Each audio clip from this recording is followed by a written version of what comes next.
Security challenges in the border management. देखो 2020 का question है और ये 2019 का क्वेश्चन है। 20 का क्वेश्चन क्या कहता है, म्यांमार, बांग्लादेश और पाकिस्तान, 3 कंट्रीज के नाम लिए। अब कहने का टॉपिक इंटरनल सिक्योरिटी है, लेकिन ये क्या कर रहा है, आसपास की नेबरिंग कंट्रीज के नाम ले रहा है और नाम लेके कहता है कि एनालाइज करना है हमको इंटरनल सिक्योरिटी के थ्रेट और ट्रांस बॉर्डर क्राइम। इसका मतलब आपसे सिलेबस में लिखा है इंटरनल सिक्योरिटी और उसकी प्रॉब्लम, बट एक्चुअली में जब क्वेश्चन पूछता है तो एक्सटर्नल सिक्योरिटी की भी प्रॉब्लम्स को वो लगा करके पूछता है। अब तुम मुझे बताओ, एक्सटर्नल प्रॉब्लम और इंटरनल प्रॉब्लम क्या कहीं जुड़ी हुई नहीं है? ये तो पूरी तरह जुड़ी हुई है। जब पैसा ही बाहर से आ रहा है और कार्टेल ही बाहर तक फैला हुआ है तो अंदर इंडिया में उसका इम्पैक्ट तो दिखेगा। तो कभी भी इंटरनल और एक्सटर्नल को हम अलग से बाइफरकेट करके नहीं देख सकते। बॉर्डर पे लड़ाई नहीं हो रही है, लेकिन वो तो हो ही रहा है, इंसर्जेंसी भी हो रही है और जो है मिलिटेंसी भी हो रही है, दोनों शब्द हैं। ये चीज पूछ करके वो आपसे कहता है discuss the role played by various security forces. Theme क्या है, सिक्योरिटी फोर्सेस का थीम वहां से आया, डायरेक्टली वो क्वेश्चन नहीं है, लेकिन उसने थ्रेट्स इन कंट्रीज के रिस्पेक्ट में पूछा है। अब इस क्वेश्चन को टैकल करने का सबसे अच्छा तरीका क्या है, with in first impression examiner को समझ में आ जाए कि तुम्हें आंसर आता है। क्या करेंगे हम, मैप बनाएंगे। लेस देन 2 सेकेंड्स एग्जामिनर बस तुम्हारी कॉपी खोलेगा और उसे पता लग जाएगा तुम्हें आंसर आता है, सिर्फ 2 सेकेंड में, क्योंकि तुमने इतना बढ़िया प्यारा सा मैप बनाया। इधर पाकिस्तान, उसके 2 चैलेंजेस, इधर म्यांमार, उसके 2 चैलेंजेस, इधर बांग्लादेश, 2 चैलेंजेस लिख दिए वहीं। अंदर तुम कुछ भी लिखो, अब एग्जामिनर को पता है कि तुम्हें एवरेज नंबर देने ही देने हैं। हाँ, अंदर तुमने बिल्कुल ही कैटास्ट्रॉफिक मिस्टेक कर दी हो तो बात अलग है, लेकिन अगर बेसिक भी लिखा होगा ना और 2-3 एग्जाम्पल हाईलाइटेड होंगे और अच्छा मैप बना होगा, आपको नंबर मिलेंगे। तो अगर कोई कहता है कि इस तरीके के सब्जेक्ट में मैप नहीं बनते, गलत है। मैप की बहुत इंपॉर्टेंस है। जो भी आप ज्योग्राफी में, हिस्ट्री में सीख रहे हैं, उसको मैप को एटलीस्ट यहाँ पर भी प्रॉब्लम्स और चैलेंजेस को दिखाया जा सकता है। ठीक है, बाकी आंसर जो भी होगा वो हम करेंगे, सब्जेक्ट करेंगे तब आंसर करेंगे। इंट्रोडक्शन मैप से नहीं हो सकता, 2 लाइनें तो लिखेंगे आप, लेकिन मैप को हम राइट हैंड साइड कॉलम में हाफ ऑफ द शीट पर बना सकते हैं। ठीक है, आप चाहें तो उसको सेंटर में ही बना सकते हैं। अगर ये क्वेश्चन 15 नंबर का है तो मैं उसे सेंटर में बनाऊंगा, क्योंकि मेरे पास समय है, मेरे पास जगह है। लेकिन मेरे पास अगर 2 ही शीट्स है और 10 नंबर का क्वेश्चन है और टाइम भी उसके लिए एलोकेटेड कम है, तो मैं उसे साइड में बनाऊंगा ताकि मैं टेक्स्ट भी लिख सकूँ। लेकिन इतना क्लमजी नहीं होना चाहिए कि इतना सा छोटा सा मैप कहीं, बस वो अच्छी बात नहीं है। ठीक है, अगला क्वेश्चन जल्दी से डिस्कस करते हैं। Cross border movement is one of the several security challenges.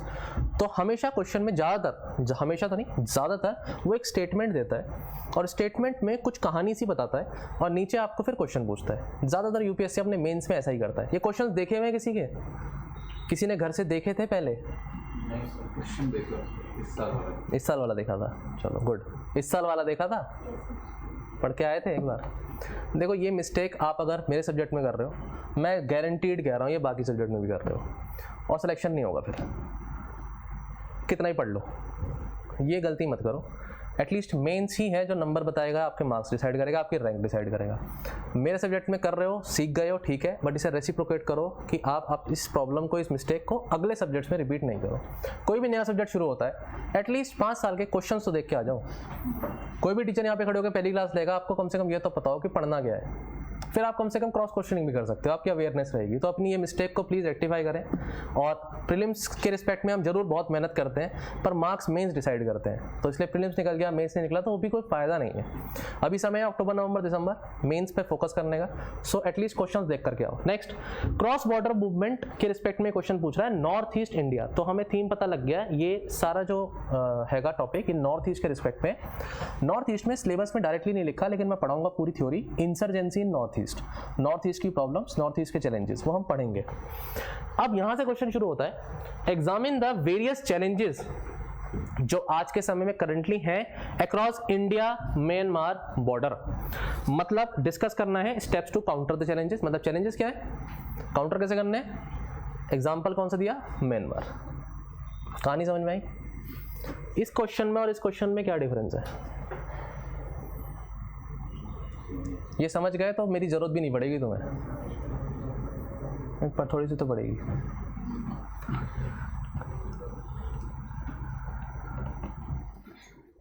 यहाँ डायरेक्टली पूछे हैं चैलेंजेस, डायरेक्टली पूछा है सॉल्यूशन, और किस कंट्री के रिस्पेक्ट में, म्यांमार। यही चीज़ इसने सिक्योरिटी फोर्सेस में क्या प्रॉब्लम आ रही है, इस शब्द को यूज करके 3 कंट्रीज के रिस्पेक्ट में पूछा है। तो problems general, problem security forces की, तो एक माइक्रो क्वेश्चन हो गया यहाँ पर ये इस मैक्रो का पार्ट। लेकिन जब कंट्रीज 3 दे दी तो वो मैक्रो हो गया, यहाँ पर नैरो डाउन कर दिया सिंगल कंट्री पे। ये अटेम्प्ट किया होता ना क्वेश्चन 19 में तैयारी करके, प्रीवियस ईयर क्वेश्चन की आपने एनालिसिस करके इस आंसर को फ्रेम करा होता, तो डेफिनेटली जब 20 में एग्जाम दे रहे होते, एग्जाम में बैठे हुए हॉल में, तो आपको याद आ जाता कि मैंने ये एग्जाम्पल में क्या क्या लिखा हुआ है। तो ये क्वेश्चन की प्रैक्टिस करते हुए इस आंसर तक आराम से पहुंच सकते थे। ये एनालिसिस मैं करा रहा हूँ, आई होप आप समझ पा रहे हैं। ये बहुत हेल्प करेगा आपको, और हेल्प भी करेगा आपको क्वेश्चन पेपर भी प्रिडिक्ट करने के लिए।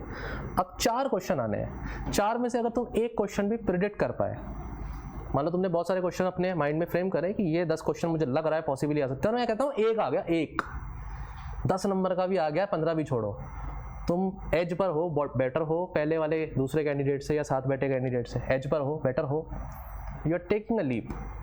और ऐसा तुम अगर कर पाते हो, और पूरे पेपर में अगर 4-5 क्वेश्चन ऐसे आ जाते हैं जो तुमने बाकी सब्जेक्ट्स के भी थोड़े सोचे हुए थे, तो पेपर तुम्हारे लिए आसान हो जाता है, क्योंकि उस क्वेश्चन में तुम्हारा समय कम लगता है, उस क्वेश्चन का फ्रेमवर्क अच्छा होता है, और यही वो नंबर आपको बेटर देता है। Next question, basics of cyber security.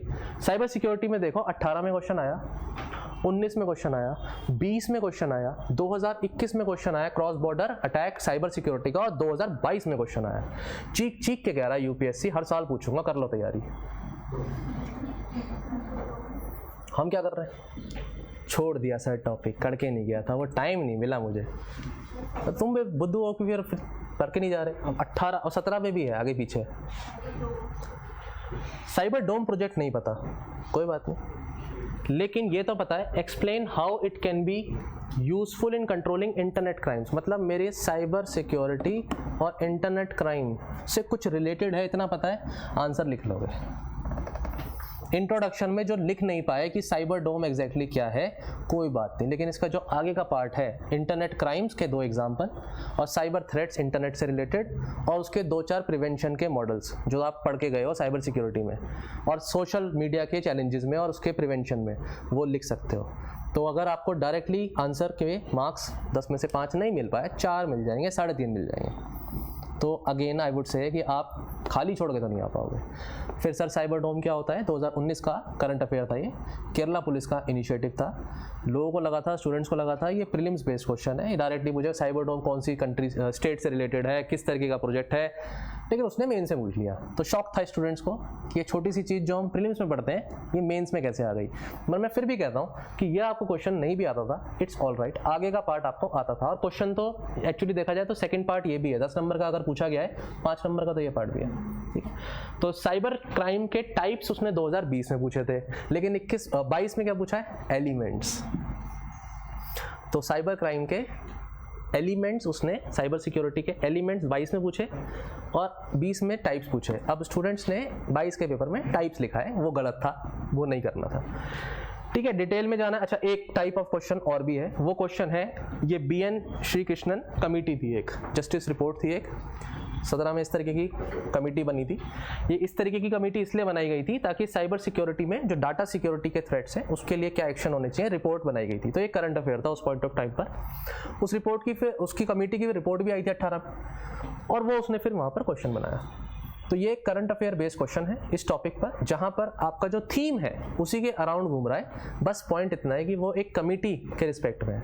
तो अब ये कमेटी जब हमने देख ली तो हम क्या करेंगे, इसके 2-3 पॉइंट्स तो पढ़ के जाएंगे, है ना। और फिर जब हमें कहीं कंक्लूजन लिखना होगा साइबर सिक्योरिटी के प्रॉब्लम्स में, तो प्रीवियस ईयर के इस कमेटी के नाम को पढ़ के आओ बम बना करके एग्जाम में, कंक्लूजन में, सजेशन में, कि इस कमेटी के सजेशंस में ये बातें अच्छी थी, हम चाहते हैं इसको रिकमेंडेशन को फुलफिल किया जाए, बस खत्म।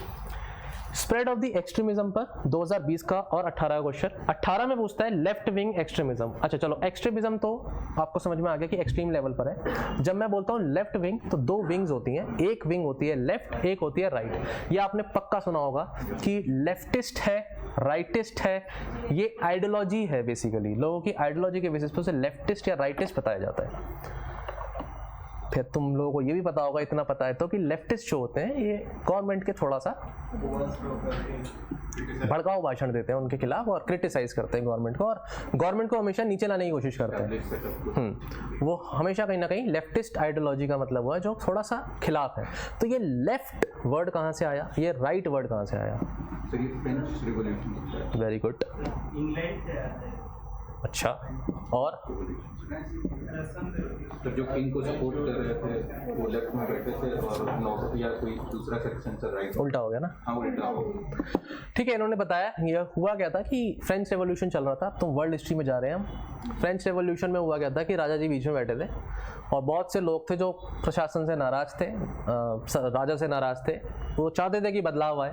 रेवोल्यूशन तुम पढ़ो, पॉइंट ये है कि वहाँ पे कुछ लोग ऐसे भी थे जिन लोगों को बड़ा अच्छा लग रहा था, मजा आ रहा था, अरे नहीं नहीं सिस्टम सही चल रहा है, हमें तो पैसे बन रहे हैं, कल बदलाव आ गए तो हमारी चली जाएगी, जो भी उनकी एक सेटअप है। तो जिनके पास खोने के लिए होता है वो गवर्नमेंट को सपोर्ट कर रहे हैं, जिनको मिला ही कुछ नहीं तो वो गवर्नमेंट के उस राजा के अगेंस्ट हो गए डेफिनेटली। अब वो जब बैठे सभा में तो राइट साइड जो बैठे थे वो राजा को सपोर्ट करने वाले लोग थे, जो लेफ्ट की साइड बैठे थे वो राजा के अगेंस्ट थे। तो वो चाहते थे बदलाव आए, क्रिटिकल बदलाव आए, है ना। तो वहाँ से वो शब्द लेफ्ट और राइट निकल के आया, left wing and right wing. और जब मैंने यहाँ पर इस शब्द को लगा दिया लेफ्ट विंग एक्सट्रीमिज्म, मतलब वो एक्सट्रीम आइडियोलॉजी को सपोर्ट करने वाले लोग जो गवर्नमेंट के एक्सट्रीम अगेंस्ट है। तो लेफ्ट विंग अगर एक्सट्रीमिस्ट बोलूँ तो मतलब वो हथियार उठा चुके हैं against the government. Right wing extremism भी हो सकता है जो गवर्नमेंट की सेटअप को बचाने के लिए हथियार उठा रहे हैं। तो एक्चुअली में वो इनडायरेक्टली ये बोला जाए गवर्नमेंट ने ही सपोर्ट किया है सीधे सीधे अपने आप को बचाने के लिए। तो लेफ्ट विंग एक्सट्रीमिज्म वर्ड है, एग्जिस्ट करता है, ऐसा मत सोचिएगा। लेफ्ट विंग एक्सट्रीमिज्म वर्ड जो है इसका जो शब्द का भाई है वो भाई है नक्सलिज्म। अब कल जो नक्सलिज्म शब्द है, लेफ्ट विंग एक्सट्रीमिज्म है, ऐसे शब्द आते हैं तो आपको क्लियर है कि किसकी बात हो रही है। ठीक है, चलो मैंने यहाँ बता दिया थोड़ा शॉर्ट में। आपसे क्वेश्चन पूछा गया 18 में कि ये डाउनवर्ड ट्रेंड शो कर रहा है।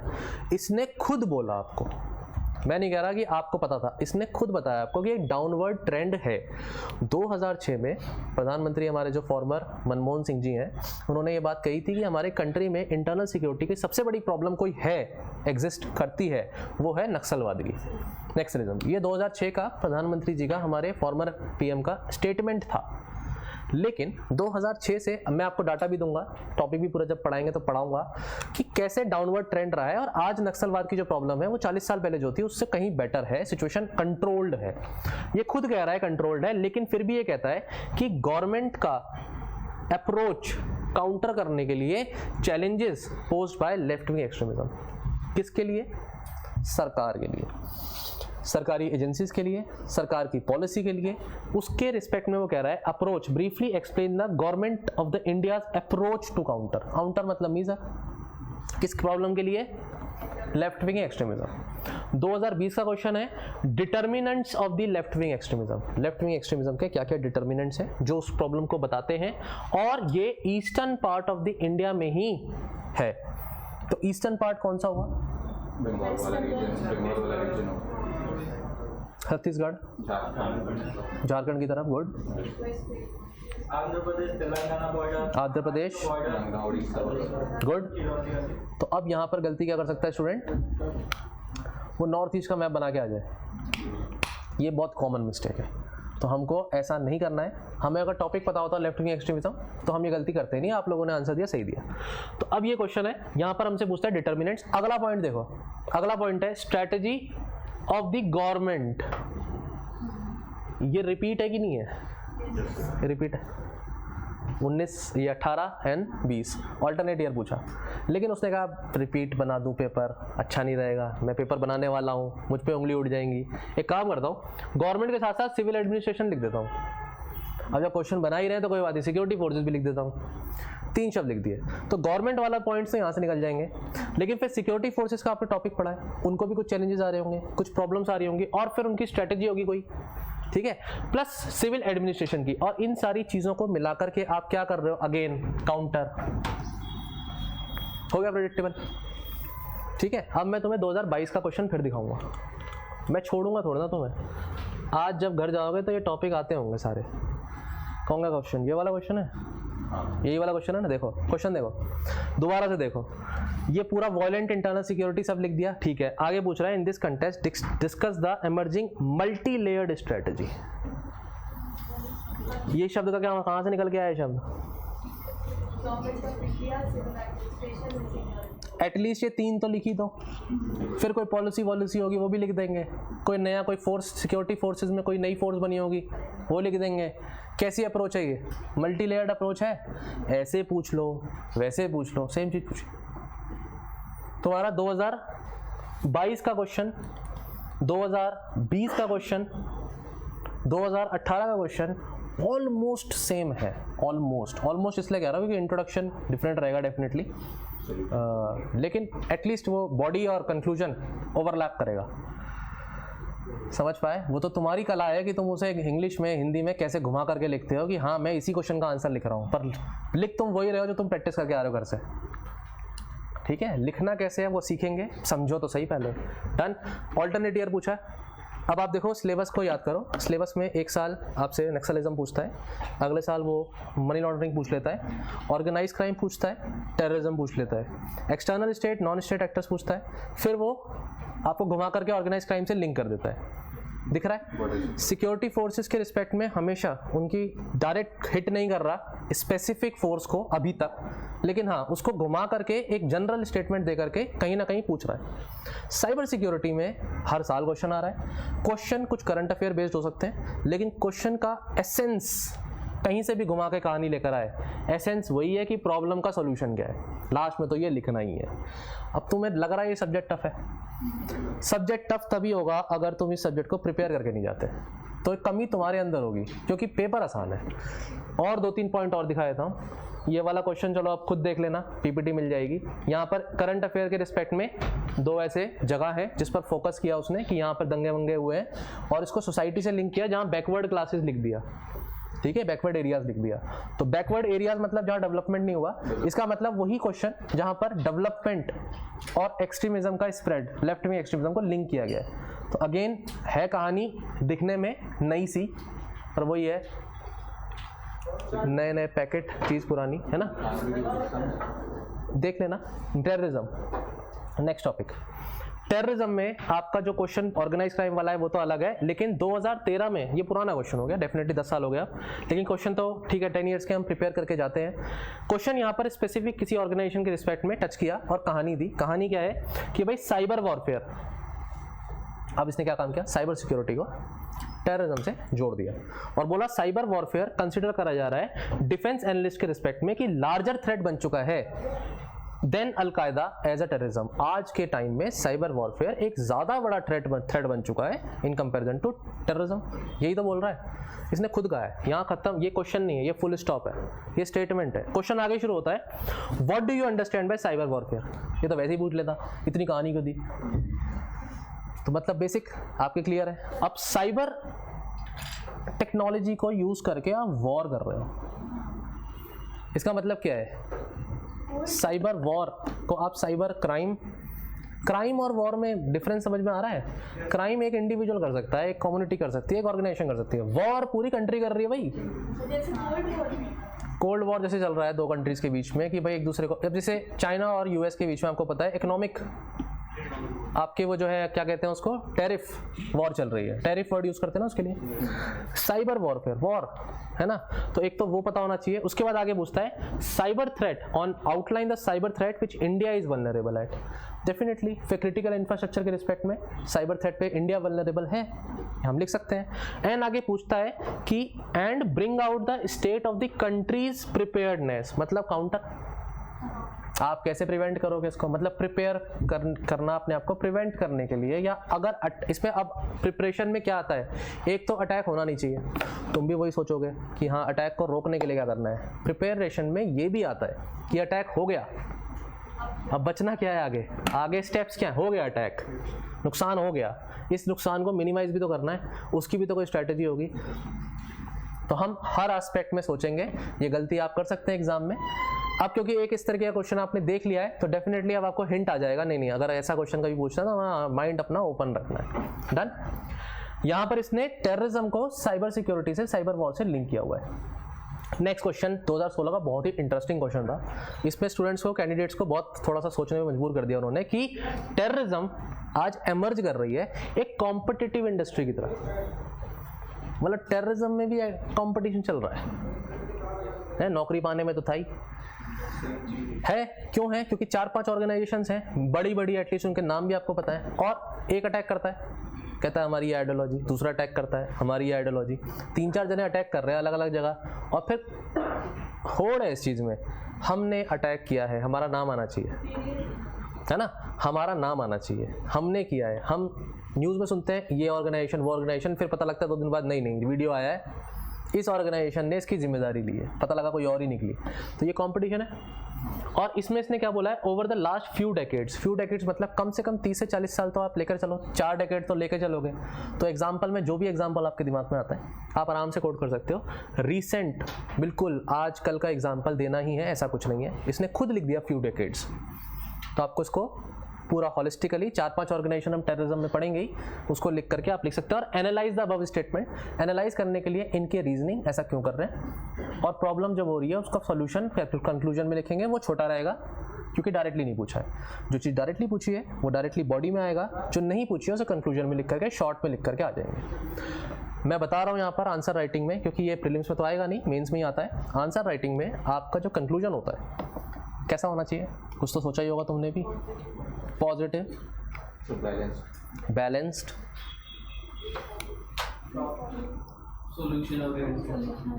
Solution oriented. आप डेफिनेटली सॉल्यूशंस पूछे नहीं है तो हमें लिखने तो हैं, तो सॉल्यूशंस वहाँ लिख सकते हैं कंक्लूजन में जहाँ डायरेक्टली नहीं पूछे हैं। Definitely good. डाटा बेस्ड आपका इंट्रोडक्शन भी हो सकता है, लेकिन डाटा बेस आप लास्ट में कंक्लूजन लिख सकते हो। करंट के साथ ही रिलेट कर सकते हैं। सोचो, कुछ तो बोलो। रिपोर्ट और कमेटी, आप बोलो, कुछ तो आ रहा होगा माइंड में।